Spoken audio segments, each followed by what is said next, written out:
4. The Malazan Book of the Fallen. Fisher Keltath. Cotillion drew 2 daggers. His gaze fell to the blades. The blackened iron surfaces seemed to swirl, 2 pewter rivers oozing across pits and gouges, the edges ragged where armor and bone had slowed their thrusts. He studied the sickly sky's lurid reflections for a moment longer, and then said, "I have no intention of explaining a damned thing." He looked up, eyes locking. "Do you understand me?" The figure facing him was incapable of expression. The tatters of rotted sinew and strips of skin were motionless upon the bones of temple, cheek, and jaw. The eyes held nothing, nothing at all. Better, Cotillion decided, than jaded skepticism. Oh, how he was sick of that. "Tell me," he resumed, "what do you think you're seeing here? Desperation, panic, a failing of will, some inevitable decline crumbling to incompetence? Do you believe in failure, Edgewalker?" The apparition remained silent for a time, and then spoke in a broken, rasping voice. "You cannot be so audacious." "I asked if you believed in failure, because I don't." "Even should you succeed, Cotillion, beyond all expectation, beyond even all desire, they will still speak of your failure." He sheathed his daggers. "And you know what they can do to themselves." The head cocked, strands of hair dangling and drifting. "Arrogance?" "Competence," Cotillion snapped in reply. "Doubt me at your peril." "They will not believe you." "I do not care, Edgewalker. This is what it is." When he set out, he was not surprised that the deathless guardian followed. We have done this before. Dust and ashes puffed with each step.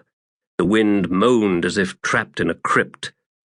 "Almost time, Edgewalker." "I know.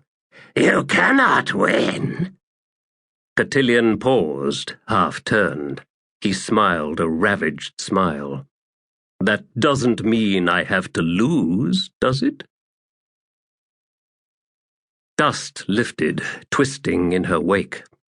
From her shoulders trailed dozens of ghastly chains, bones bent and folded into irregular links, ancient bones in 1,000 shades between white and deep brown. Scores of individuals made up each chain, malformed skulls matted with hair, fused spines, long bones, clacking and clattering. They drifted out behind her like a tyrant's legacy and left a tangled skein of furrows in the withered earth that stretched for leagues. Her pace did not slow, as steady as the sun's own crawl to the horizon ahead, as inexorable as the darkness overtaking her. She was indifferent to notions of irony, and the bitter taste of irreverent mockery that could so sting the palate. In this there was only necessity, the hungriest of gods. She had known imprisonment. The memories remained fierce, but such recollections were not those of crypt walls and unlit tombs. Darkness, indeed, but also pressure, terrible, unbearable pressure. Madness was a demon, and it lived in a world of helpless need, 1,000 desires unanswered, a world without resolution. Madness, yes, she had known that demon.